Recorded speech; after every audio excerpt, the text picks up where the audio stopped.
Hola a todos, venimos a explicarles en este video el misterio de la replicación de ADN. Lo explicaremos Mateo López, Carol Jerez y quien les habla, Sofía Santos. Comenzando con la historia de la replicación del ADN, nos damos cuenta que a mediados del siglo XX el misterio de cómo se replicaba el material genético intrigaba a los científicos. Inicialmente se pensó que las proteínas eran las portadoras de la información genética, pero en 1944 Oswald Avery y su equipo demostraron que el ADN era el responsable de la herencia.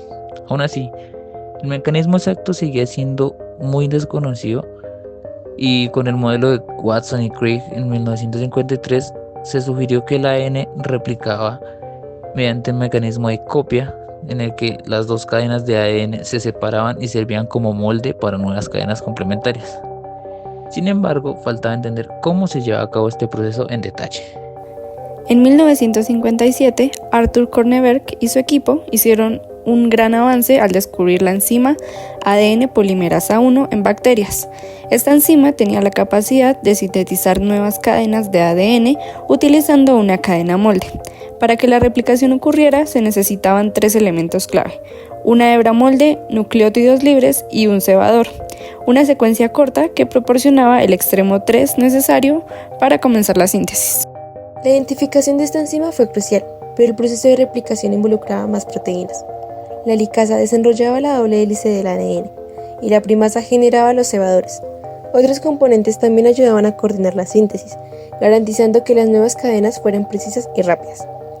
De esta manera, el misterio de la replicación del ADN se resolvió, revelando un proceso complejo y preciso en el que múltiples enzimas y proteínas trabajaban juntas para asegurar la transmisión exacta de la información genética en cada célula. Continuando con el proceso, tenemos que la replicación del ADN es un proceso semiconservativo, lo que significa que cada una de las moléculas hijas contiene una cadena original del ADN madre y una nueva cadena sintetizada. Comienza con puntos específicos llamados orígenes de replicación que varían entre bacterias, arqueas y eucariotas. Por ejemplo, tenemos que la bacteria tiene un único origen, mientras que las eucariotas tienen varios. El proceso avanza en forma de horquilla de replicación, donde las cadenas de ADN se separan, permitiendo que las enzimas accedan a las bases nitrogenadas. Esta replicación es bidireccional, es decir, que ocurre en ambas direcciones desde el origen. Sin embargo, debido a la dirección en que las ADN polimerasas sintetizan el ADN de 5 a 3, el proceso es semidiscontinuo. En una de las cadenas, llamada la cadena adelantada, la síntesis es continua, pero en la cadena rezagada, la síntesis ocurre en fragmentos cortos llamados fragmentos de Okazaki, que luego se unen. Vamos a explicar el proceso detalladamente. Primero está la iniciación. En los orígenes de replicación, la enzima helicasa separa las dos cadenas del ADN y las proteínas de unión a cadena simple evitan que se vuelvan a unir. Para evitar el superenrollamiento del ADN, las topoisomerasas alivian la tensión. Como segundo paso está la elongación. Aquí las enzimas de ADN polimerasa y ADN primasa trabajan juntas para sintetizar las nuevas cadenas. En la cadena adelantada la síntesis es continua, pero en la cadena rezagada se producen fragmentos de Okazaki que posteriormente se unen por la ADN ligasa. La terminación, una vez se ha duplicado el genoma, los cebadores de ARN son eliminados y los fragmentos de Okazaki se unen completando la replicación.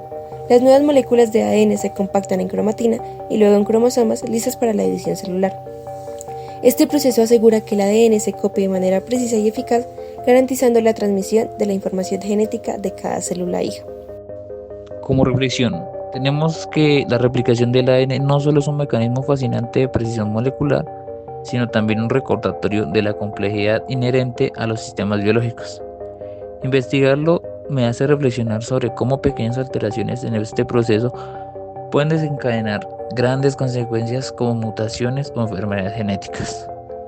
La acción coordinada de enzimas muestra una sincronía que parece casi diseñada para conservar la vida. Reproducir este conocimiento experimentalmente sería un reto, pero permitiría observar cómo los principios básicos de complementariedad y catálisis enzimática pueden aplicarse en biotecnología, como en la amplificación de ADN mediante PCR.